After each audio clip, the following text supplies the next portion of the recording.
बजरंग बली की खास पूजा अर्चना और उपाय कुंडली में बैठे सभी ग्रह दोषों से आपको मुक्ति दिला सकते हैं। तो अपनी चर्चा को आगे बढ़ाते हुए पंडित जी से हम ये जानते हैं कि कुंडली में बैठे कमजोर बुध के बुरे प्रभावों से बचने के लिए आपको कैसे संकट मोचन को प्रसन्न करना चाहिए।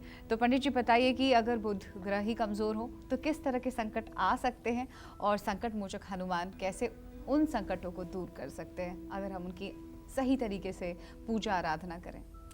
बुध के बारे में कहते हैं रश्मि, बुधेन बुद्धि सदनर्थ संस्था। बुध जो है ये बुद्धि का कारक ग्रह है। और हनुमान जी के बारे में कहते हैं, अतुलित बलधामम स्वर्ण शैलाभ देहम धनुजवनु कृषाणु ज्ञानी नाम अग्रगण्यम। यहाँ शब्द है, गोस्वामी तुलसीदास जी लिखते हैं ज्ञानी नाम अग्रगण्यम। ज्ञानियों में अग्रगण्य कौन है? हनुमान जी। हनुमान जी ज्ञानियों में अग्रगण्य हैं, मतलब सबसे पहली पंक्ति में अगर कोई बुद्धिमानी में है तो वो हनुमान जी है। ज्ञानी नाम अग्रगण्यम सकल गुण निधानम वानराणामधीशम रघुपति प्रिय भक्तम वातजातम नमामि। और यहाँ बुद्धि की बात हो रही है और यहाँ ये ज्ञान के प्रतीक हैं हनुमान जी, ज्ञान को ही देते हैं।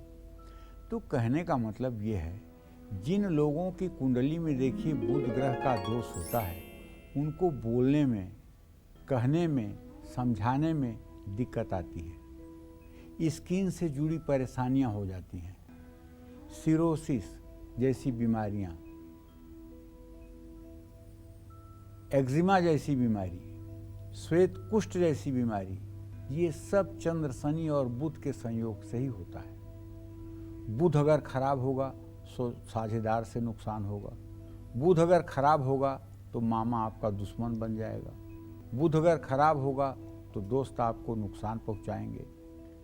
बुध अगर खराब होगा तो आपका पढ़ाई में पढ़ा हुआ याद नहीं रहेगा, आप भूल जाएंगे। तो ऐसे में तो बनता है कि आप बुध के दोष को दूर करने के लिए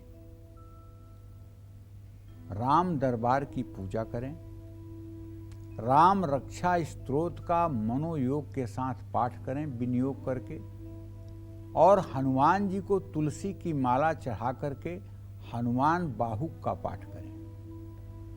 हनुमान बाहुक वो पाठ है, मैं अपने दर्शकों से कहना चाहता हूँ, जिसे किसी तरह का फोड़ा, फुंसी, चर्म रोग या कोई ऐसा घाव है जो ठीक नहीं हो रहा है, तो अगर आप 125 दिनों तक लगातार सुबह शाम हनुमान बाहुक का पाठ करें तो आपको इस रोग से निजात मिल सकती है।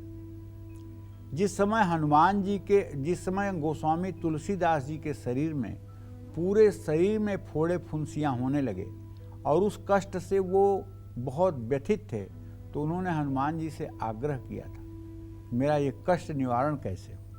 तो हनुमान जी ने उन्हें हनुमान बाहुक की रचना करने की सलाह दी थी। और जब गोस्वामी तुलसीदास जी ने हनुमान बाहुक की रचना की और उसका उन्होंने पाठ किया, तब उन्हें इससे निजात मिली।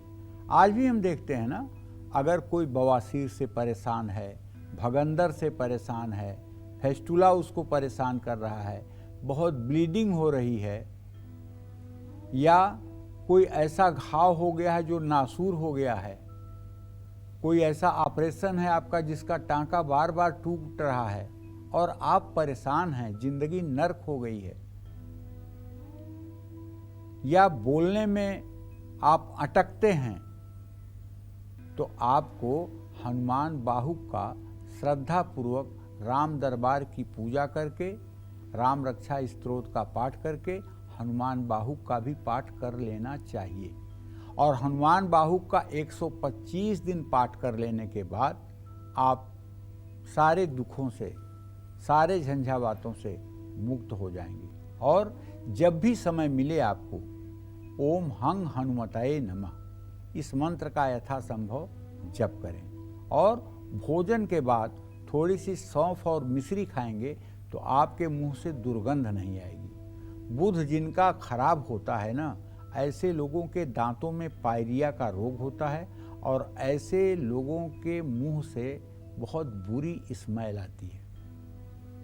इन्हीं लोगों को कहते हैं कि अगर बुध खराब हो तो पानी में थोड़ी सी फिटकिरी गरम करके गुनगुना करके और अपने मुंह में पानी लेकर के 4-5 बार सुबह शाम कुल्ला करना चाहिए। इससे एक तरफ पायरिया भी ठीक होगा और दूसरे तरफ मुंह की दुर्गंध भी ठीक होगी। तो ये उपाय करने से निसंदेह लाभ मिलेगा और हनुमान जी की उपासना करने से बुद्धि बल का विकास होगा। जय मां विंध्यवासिनी।